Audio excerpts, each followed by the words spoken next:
Hi, my name is Joe Blanchard, and I would like to share with you today how to effectively run for public office in Alaska. I am a former Fairbanks North Star Borough Assemblyman. I served from 2008 to 2011, and so I've got a couple of different insights today to help folks who are interested in becoming public officials themselves. First off, why even run? Um, that's usually the first question that I will ask people is why are you running for public office? And we want to make sure here, what do you know about the position? For instance, a lot of folks will say, I want to go make a difference, but they don't always understand the details about the different positions that they're thinking of running for.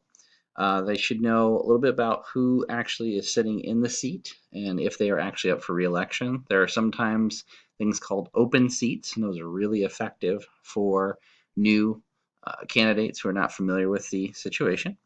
What are some of your personal skills that will assist you? For instance, if you're not really the best public speaker, those kind of things that could be an issue. And what kind of impact is this going to have on your career, your family, and your personal life? I just want people to always think about that before they dive in to an endeavor like this because your job can sometimes be affected directly by what you do and how you interact in the political world. To be partisan or not partisan, a lot of positions in Alaska are nonpartisan, especially at the local level.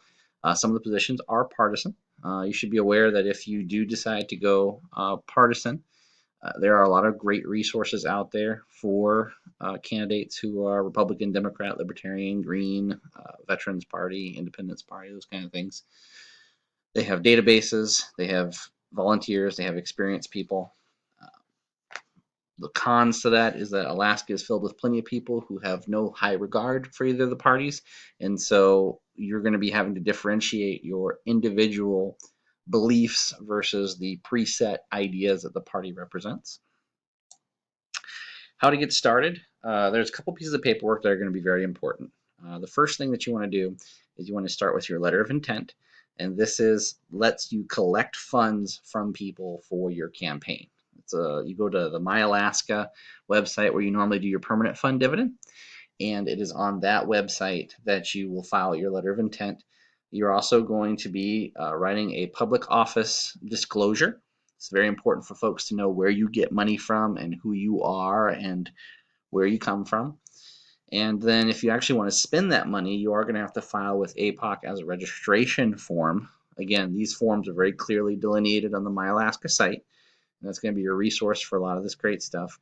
And then you can start spending that money. And that is, yeah, you want to bring in money, you want to spend that money because ultimately you want to communicate with the people that you are interacting with. And where is that money going to go? Well, you're going to want to set up a campaign account. It's going to be at a local bank, somewhere that you trust, and it should be differentiated from the money that you normally have.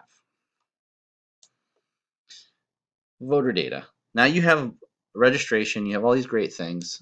Who are you going to be talking to? Voter data, if you are going with a political party, they do have specific databases that you can get the information from. If you are going to be an independent person, you can go to the Alaska Division of Elections here in Fairbanks. There's a local office downtown on 7th, and you can actually get that resource purchased on like a CD or online database. You can also purchase private data from a lot of different companies that offer it, but I would recommend the public resource. And this helps you identify who's actually registered, who participates in elections, and do they consider themselves Republicans, Democrats, nonpartisans, those kind of things.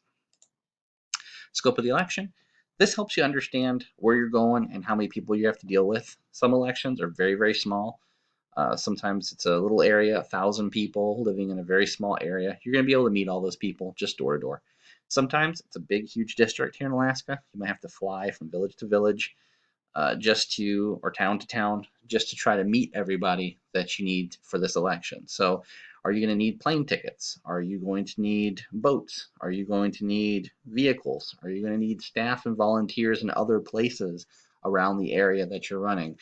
This is a really important way for you to become an effective campaigner is to really think, where am I going to be and who am I going to be around? Budget.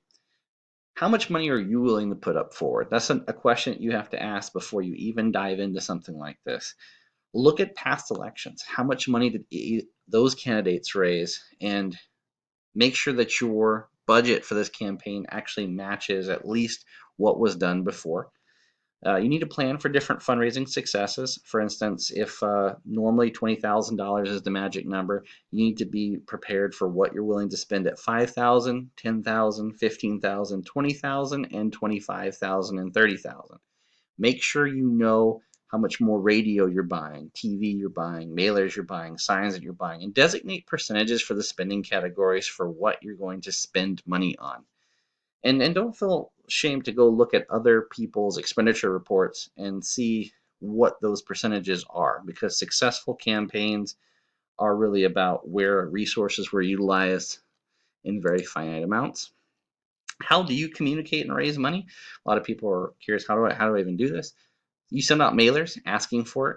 You call people directly with phone numbers that you acquire from these databases.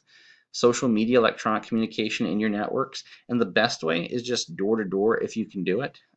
Meeting people personally and saying, this is who I am, this is what I'm running for. And most importantly, just asking. You'd be surprised how many people have a really hard time with this because we naturally don't like rejection in our life. And if you're going to be an effective campaigner, you need to be able to ask for that money and accept the fact that many of them are going to say no to you. And finally, as far as timelines go, it's very important when you're being an effective campaigner to start at the election date and go backwards.